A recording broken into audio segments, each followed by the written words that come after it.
Welcome to day 8 of our Bhutan journey. It's around 6:30 am and quite chilly outside, but just look at this panoramic view from our room. Honestly, this view is one of the biggest highlights of staying in this particular room. And if you have been following our Bhutan series, you will know that this is actually our second visit to Bhutan this year. We came back mainly to witness the beautiful festival of Bumthang, and now we are on our return route. Today we are heading to Paro, and tomorrow it's time to fly back to India. It has been such a fantastic trip, filled with stunning sights, cultural moments, and memories that we will cherish forever. Bhutan in November is something else, calm, magical, and full of color even in the winter's quiet. Right now we are staying in our favorite place in Punakha, the Dhumra Farm Resort. We made it a point to stop here on our way back, mainly to reconnect with the wonderful owners, Rinzi and Sange. We spent the last evening with them chatting like old friends and reliving some of our fond memories from our previous trip. And you can check that out in my previous video. I'll leave the link here. This morning we are stepping out to explore this side of the property. And I have to say, mornings are my favorite time of the day when I'm traveling. There's hardly anyone around, and we have the entire place to ourselves, so it's like the best time to truly soak in the quiet, untouched beauty of nature.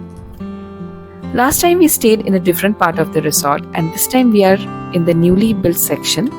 It's a bit pricier, but honestly the view makes it totally worth it. One of the most beautiful aspects of Dhumra is its lush garden, and even though it's winter and some plants have wilted, there are still seasonal flowers and vegetables growing all around. And it feels like we are the only guest in this part of the resort. It's very peaceful, private, and absolutely serene. Let's take you along as we walk around and soak in the morning magic of this particular resort. That's the window of our room in the first floor. And I think they have plans to develop this section as a standalone unit with a dining space on the ground floor, the one that you just saw. That way, guests won't have to walk all the way to the main dining area at night, especially if it is raining. Maybe when we come back to Dhumra in a year or two, this part will be fully developed and even more charming. I'm definitely not a plant expert, but this one looks and smells like rosemary.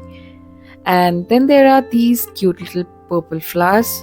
I have absolutely no idea what they are, but they are adding such a lovely touch to this place. And look at these. They are called Cape gooseberries in English, and we call them futka in Bengali. I've also seen them in Mahabaleshwar too. What do you call them in your local language? Let me know in the comments. These look like poinsettias to me, but what's really interesting is there are two different colors on the same plant.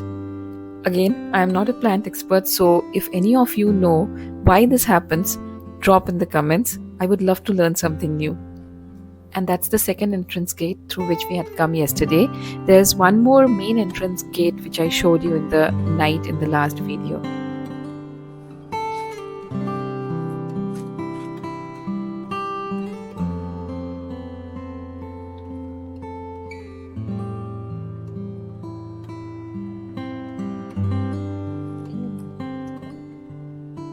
Oh, look at this one. It's really pretty, right?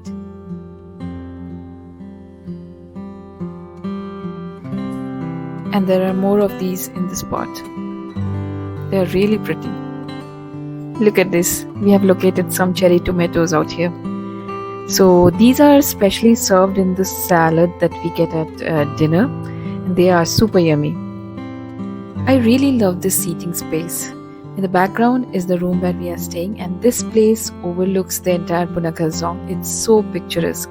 But the temperature was so cold that there was no way we were, sitting out here and enjoying this view.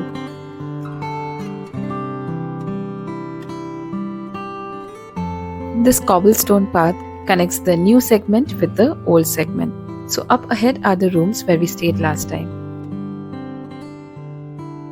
And you see these flowers? We used to call them botam phul or button flower in Bengali, but they are otherwise known as globe amaranth if I am not mistaken.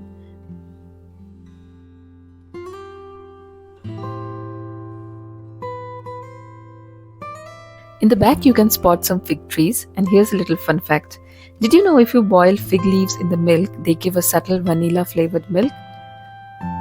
I was surprised too when I learned this, but if you just learned something new, go ahead and give this video a thumbs up. Can you hear that bird?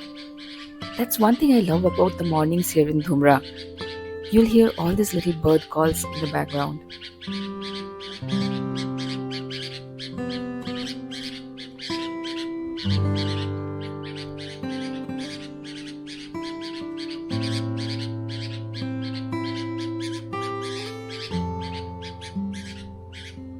That's a lemon tree. They actually grow quite a few different kinds of lemon around the property, and this one's just one type we came across.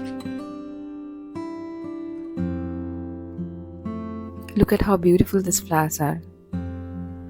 And that's the main dining area, which houses the kitchen also currently.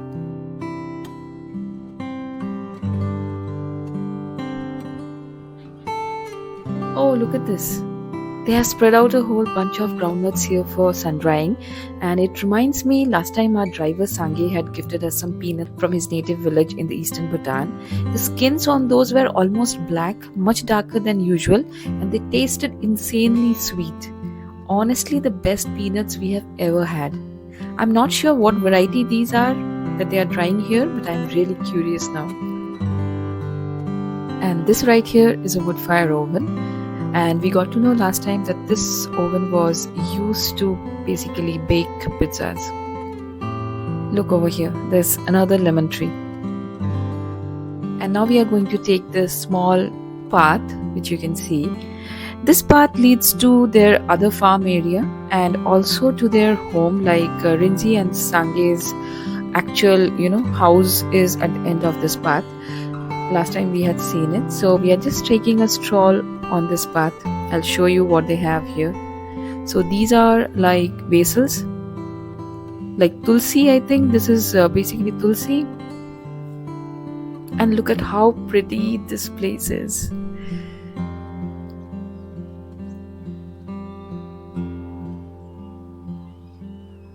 So I think they have seasonal produce, like during the summers we had seen some different produce growing in the same patch, but right now I think they have different things going on.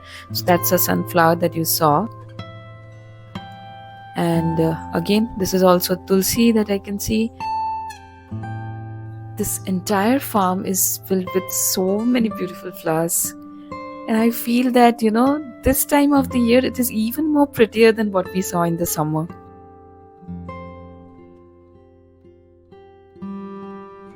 That over there is Rinji and Sange's home. And now we will just backtrack because we need to pack up and head out. But this is the overall farm you can see. Oh, and look at these. Again, we see some very nice looking lemons over here.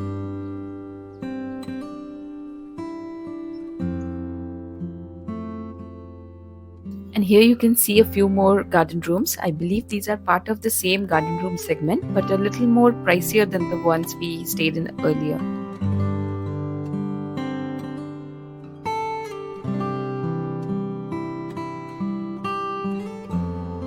And now we are in the main vantage point of the property. From here you can get the most panoramic view of the Punakha Dzong. And you can actually request your breakfast to be served here. Just imagine having your morning tea and food with this view. And that's exactly what we did last time, and we are definitely going to do this again today.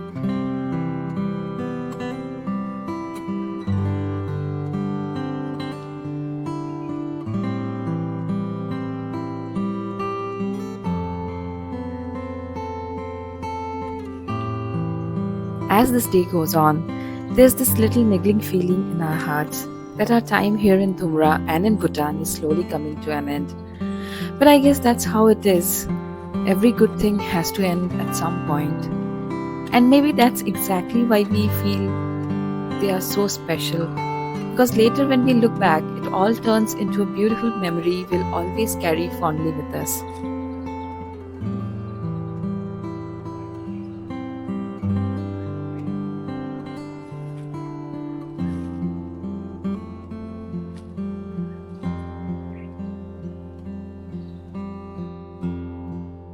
It's almost 8 a.m. and we have come down for breakfast. The amazing staff of Dhumra are serving our breakfast right in this beautiful spot. Look at the play of the sun and the clouds. It's so pretty today. The light is absolutely photogenic. And look at this stunning view. This is where we are going to have our breakfast with this amazing view, and the food of Dhumra is one of the best. I'll show you. I'll have lemon honey. Which juice is that? It's pineapple and cucumber. Okay. This one is strawberry chicken. Okay. And the banana and oats one. This one is kiwi and the 5 service. Oh, these are, what do you call these? 5 service. Faisalis. Yes, Faisa SE. Faisa. From our last visit, we knew that Dhumra serves a seriously lavish breakfast, the kind you cannot finish no matter how hungry you are. So this time we thought we'd be smart and stick to just a few chosen dishes, but even then it turned out to be way too much for us. Classic Dhumra, always generous. Rinzi came down to have a quick chat with us. Always such a pleasure talking to her. We also managed to click a few pictures together just to freeze these little moments before we leave. Now that breakfast is done, we are heading back to our rooms to get ready and start packing. Honestly, I really don't want to leave this place. It's one of those spots that just makes you feel so much at home. And saying goodbye is always the hardest part. We are now checking out, and Funsho and Sange has already arrived. Hello.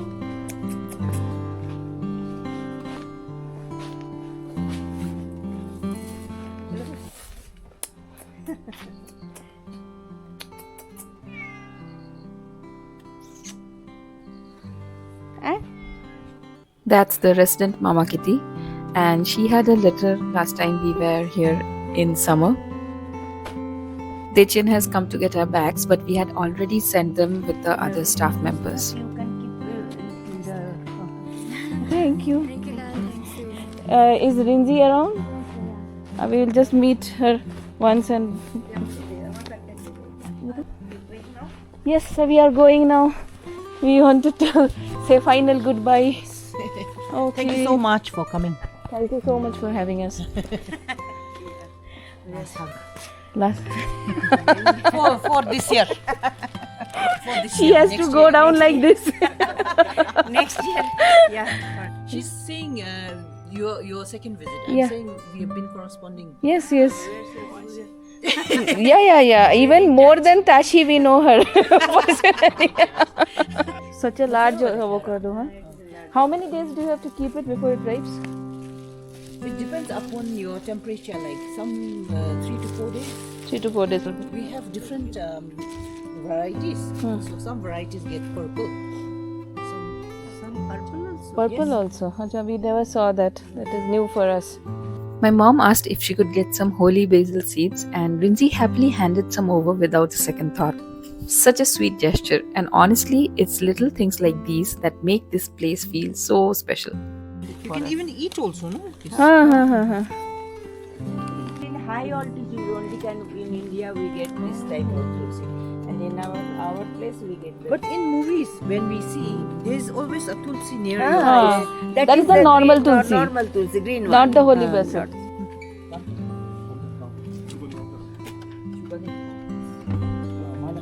Lathi is with Funsho. Give it, I will keep it.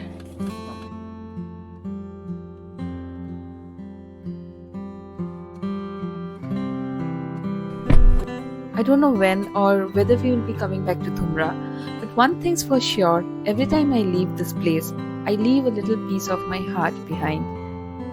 There's actually a lot to see and do in Punakha, the most famous being the Punakha Dzong, of course. And then there's Chimilakhang and a few other places you can explore if you're heading into the town. We had done most of these during our last trip, so this time we decided to just relax and skip the sightseeing. In fact, we had actually skipped Chimilakhang last time too, so it's still on our list for another visit maybe. But if it's your first time in Punakha, I would definitely recommend checking out all these spots. There's also whitewater rafting available here, especially fun if you are in a big group. And then, of course, there's the iconic Punakha Suspension Bridge, a must visit for the views and experience. So, yes, there are plenty of day activities you can do around Punakha, but since we had already done most of them last time, this trip was more about slowing down and enjoying the place. And if you are curious about what all things we did during our earlier trip, I'll leave the link to that episode right at the top, so don't forget to check that out. Right now, as we descend down the hill, you can catch glimpses of the Punakha Dzong through the bends. And once we reach the base, we will probably stop for a bit to show you the view of the Dzong from the road. I can't remember all, but just whatever I remember. As promised, I have just got down from the car just to show you the Dzong from the road, and this is one of the viewpoints. So people usually who are coming to Punakha or going from Punakha towards Paro, they will stop at this place because this particular point gives you the best view of the Dzong from the road. And you can see how many tourists are there right now trying to get that classic shot of the Dzong. And there it is, Punakha Dzong in its full glory. This Dzong is undoubtedly one of the most beautiful Dzongs of Bhutan. If you are in Punakha, don't miss this. The river that's flowing in front of the Punakha Dzong is the Mochu River, also known as the Mother River. A little further ahead, it meets the Fochu, which is the Father River, at this beautiful confluence point, and from this point, both the rivers merge to form the Punasangchu River, which will follow us all along the way.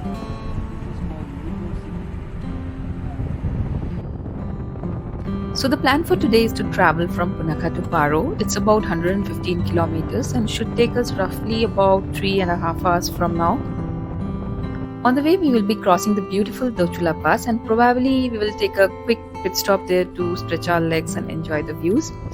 After that, there aren't many major stops today until we reach Paro, and once we are there, we will be heading for lunch at a restaurant that Punsho has picked out for us. Post lunch, we plan to visit the vegetable market in Paro, and then probably we will check into the hotel. As for the evening, we haven't planned anything yet. We will figure out as we go, depending on how we feel when we reach Paro.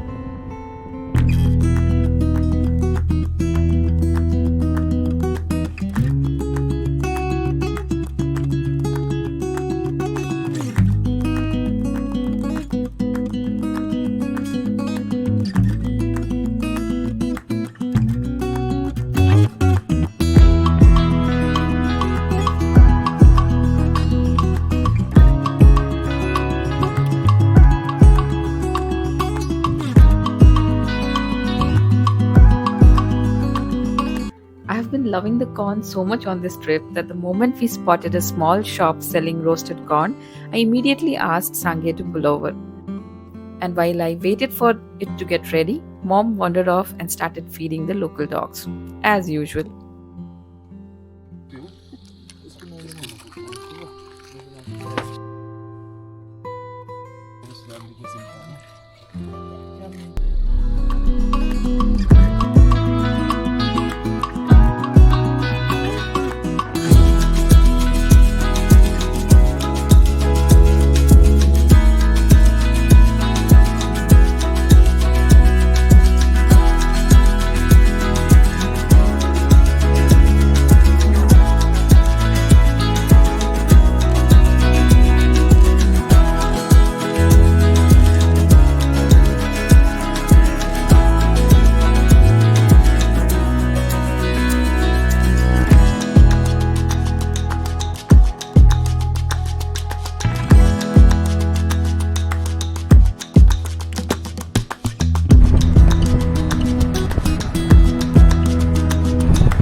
We have now reached the Dochula Pass and we are now taking a quick pit stop at the restaurant here. mainly for a washroom break.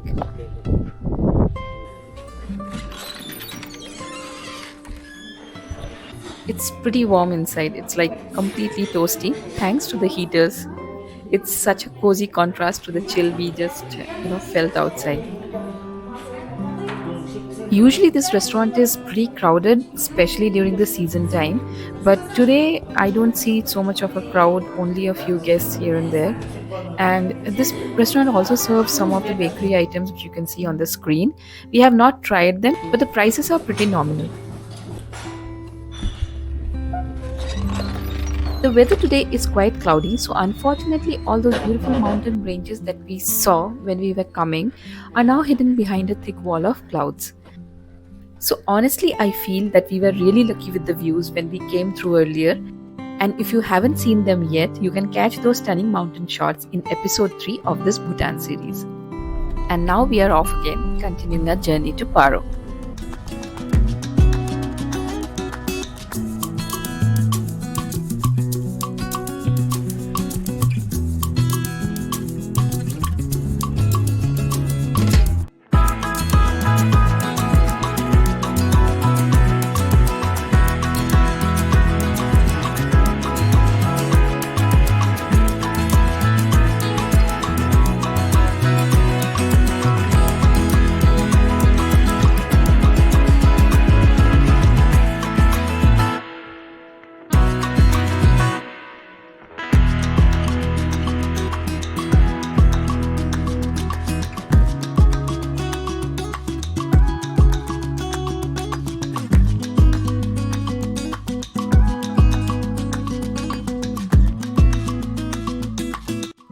This is the riverside viewpoint just before you enter Paro. If you have seen our Bhutan vlogs from the last time, you might remember that we had stopped at this exact spot back then too. One of the main highlights here is getting to experience the river up close. After such a long ride, it's very refreshing. And there's also a little souvenir shop tucked away here. Last time we found some really affordable and lovely gift items here. So we will definitely check that out again in a bit. But first, let's check out the river. So when we were here in June, the water level was much higher than what you are seeing right now in November, and also the surroundings were a lot greener. Everything looked lush and vibrant. Now it is more like an autumn-winter feel all around. And that's the souvenir shop I was talking about earlier. It's actually the only shop in this area, but it has such a nice, lovely collection, from fridge magnets and small jewelry items to a few clothing pieces and other cute knickknacks. What I really like is that the prices are super affordable and the quality is honestly quite good. Sometimes even better than what you would find in the Paro market. So if you're passing by this viewpoint, I would definitely recommend stopping here and picking up a few souvenirs. This time too, we grabbed a couple of small gifts for the kids back home, and it was such a nice little shopping moment for us.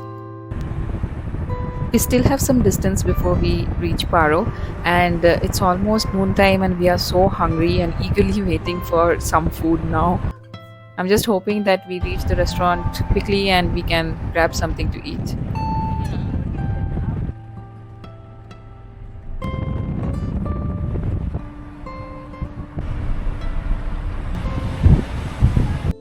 We have finally reached Paro, and when you see these landmarks, you know that you have entered Paro. And a short way from that is the Kaja Throm, which just went in the back. We'll come back to this place after lunch probably and just explore how the marketplace looks. We have finally reached the restaurant that Funsho had picked out for us, and he had already placed the order on our behalf. We got a bit late to reach here, so now they are just warming up everything for us. I think food looks good. Sit and start your what you got. Very good. Don't pass chicken to Funsho. I'm allergic to chicken. I'm allergic to chicken. The food was honestly amazing and the pasta was out of the world.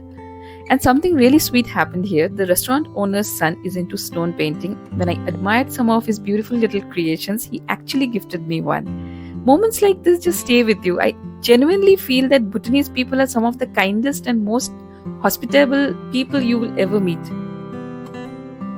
We have now reached the Kaja Throm, which is the local produce market here. The weather is nice and sunny right now, so it's not feeling all that cold outside. Acha, butter we can buy now and then it will be good till tomorrow, right? What is this? This is peach. Peach? No, Peach? orange, I think orange. Not orange. No, it is not orange. No, it is apple. No, peach only. Yeah. Peach, no, this is apple. Pear. That's The produce market of any place has always fascinated me. It's like getting a little snapshot of that local life, the colors, the smells, the chatter. It all tells you so much about the place and its culture. Though this produce market is quite small compared to the massive Kaja Throm in Thimphu, I would still say it houses a surprisingly good variety of vegetable, fruits and other goodies. We have to buy this much butter only? No less butter. This is 1 kilo maybe. Oh, 1 kilo butter. My God. I was so keen on taking home some butter from Bhutan, finally to make that butter tea at home. That smoky flavor has been lingering on my taste buds, you can say, forever, and I wanted to see if it's the magic of this homemade butter. But guess what? Turns out that the smallest pack you can buy is 1 kg. I mean, there's no way I can carry that much of a butter on a flight without getting kicked out, right? So I had to just drop that plan now. And now something else has caught my fancy. These thin brinjals that you see over here, they are really amazing. Like, if you make a fish curry with this, it tastes awesome. So these were something I really wanted to take back since we could not take the butter, so we had some space. So we'll get this.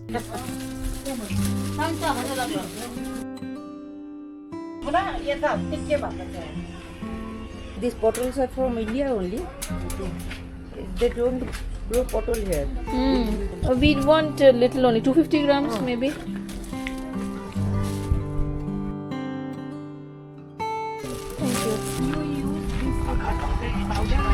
This is the dry fish section, and fair warning, if you are not used to the smell, it might feel a bit too strong for your liking. Which fish are these? Some local fish?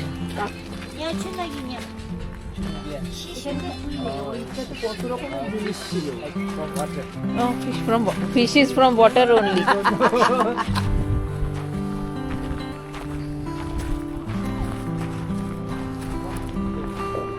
Hey, what is this? No. I mean, there is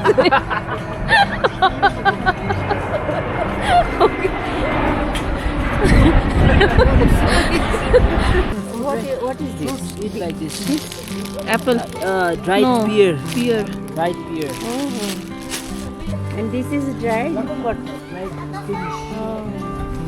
Baap re. Like the lip of the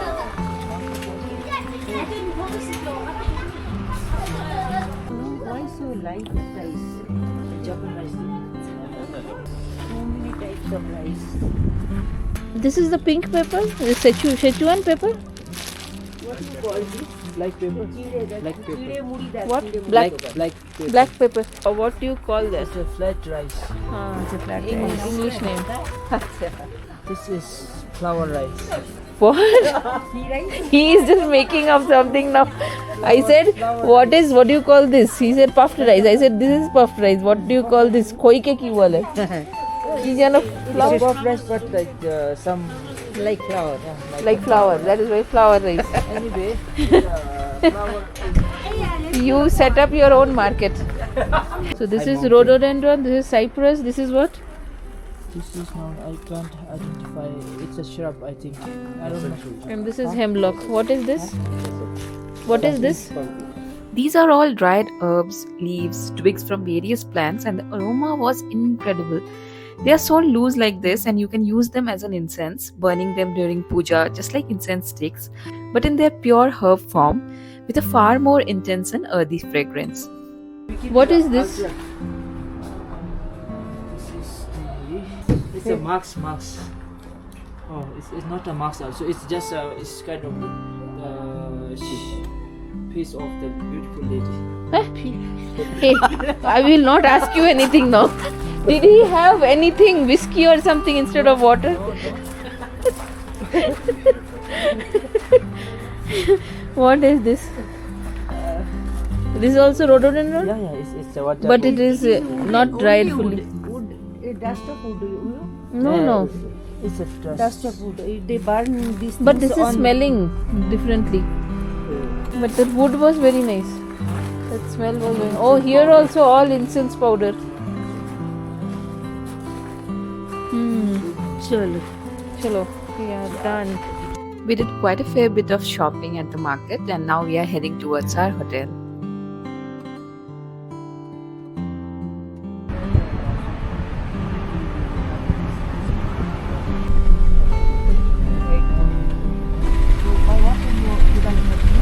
We'll have early around 7:10, 7:15 only. We are having dinner every day.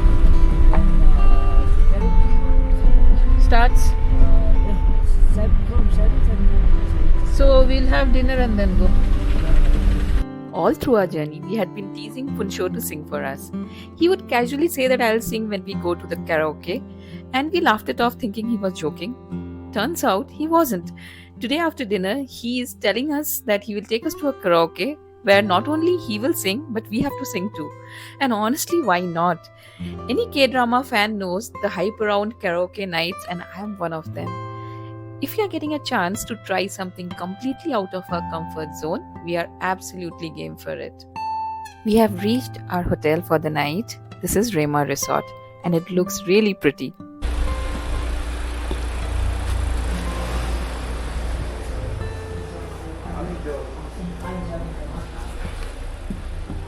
Can we see the airport from here? I don't think.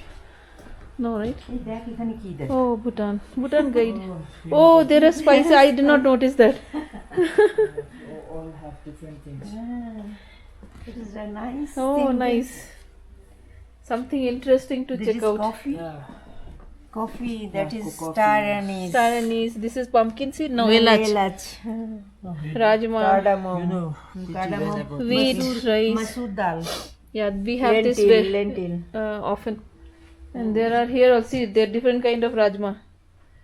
And then dye. Some other language. Hello. Good evening. which language? Yeah. Thank you. Warm towel. Okay. Okay, we'll sit So here. nice. Ye to mujhe? Thank you.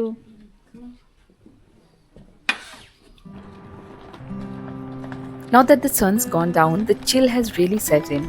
That cup of tea was such a lifesaver.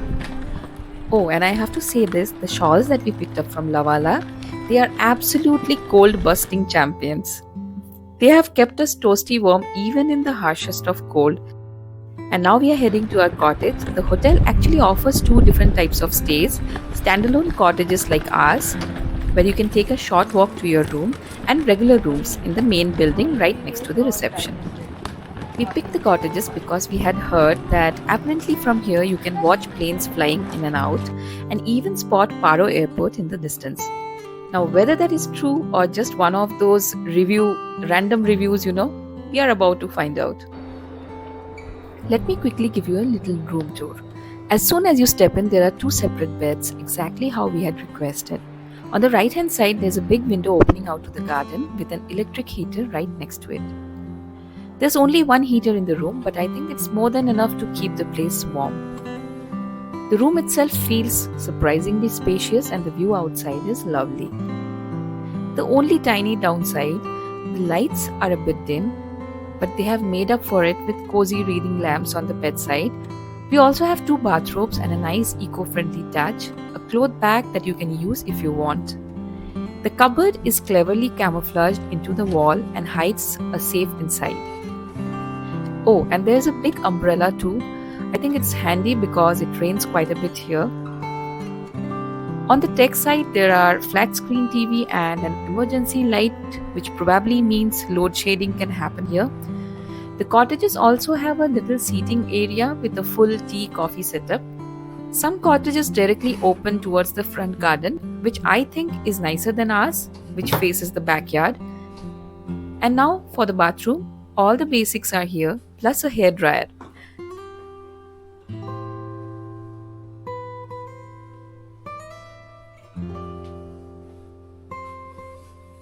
toiletries are from Biotic Royal, and honestly, they were just so amazing.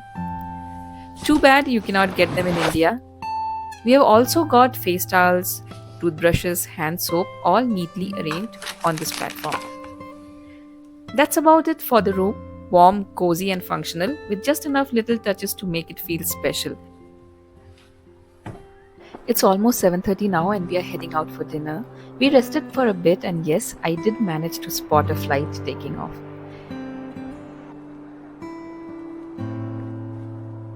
It's pretty cold outside now, but just look at that. The beautiful Paro city sparkling in the backdrop. As I mentioned earlier, this is the reception area and this has some of the rooms which are, not cottages, so people can stay over here also on the first floor. We can go for dinner, right? Thank you.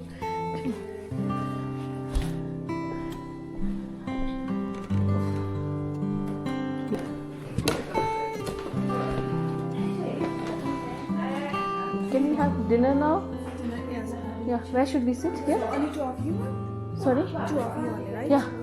Can you take this? Sure, thank you. Much warmer. Okay. Because of the heat. Yeah, sure. While the food is being prepared, I thought I will just show you around the space. So when they have more guests, I think they arrange for the food in this space also. Right now we have very limited number of guests, so they have arranged for everything on the table in the main hall. But this is a larger buffet area and I think breakfast is also served somewhere here only in the morning.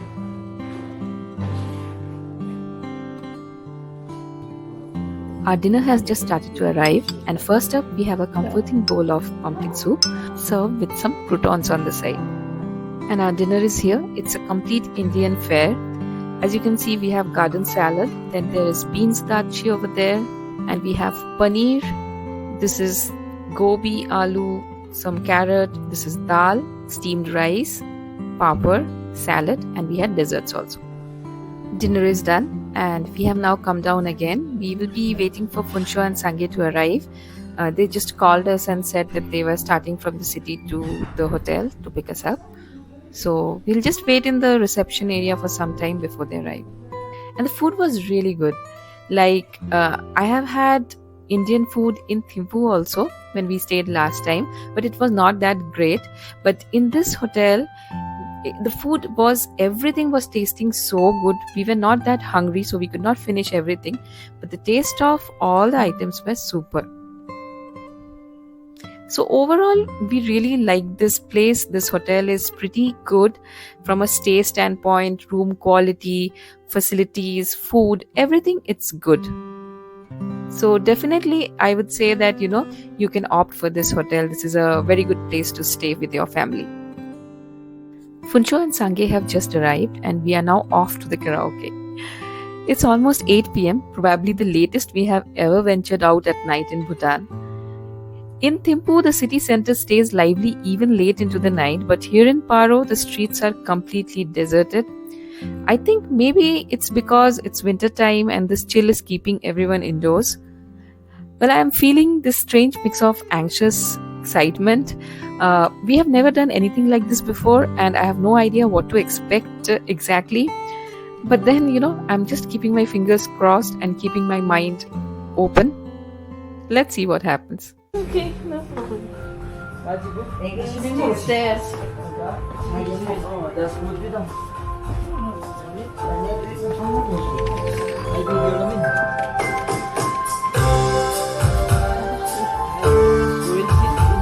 Oh.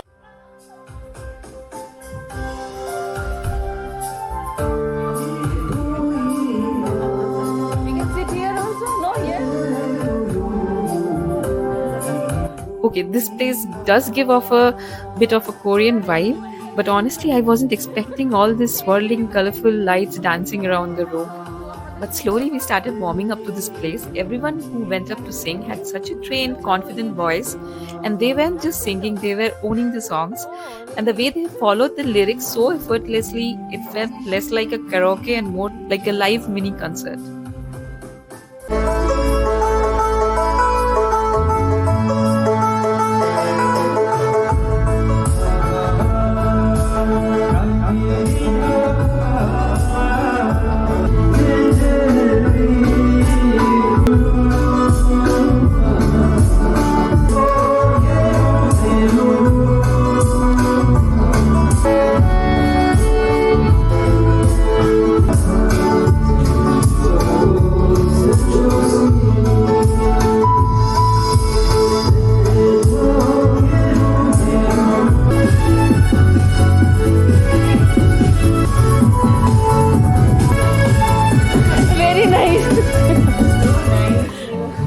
Then came our turn, our very first karaoke performance ever.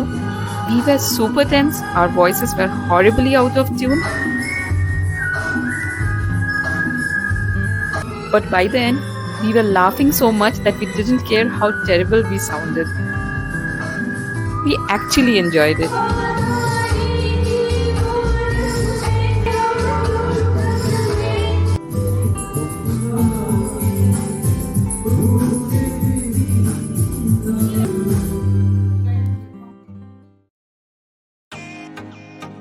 And with that, our Bhutan trip comes to an end. We were tired yet deeply content. Our hearts were filled with the experiences, sights, and moments we had gathered each day. The next episode will be a shorter one, where we will bid farewell to Bhutan and make our way back to Kolkata.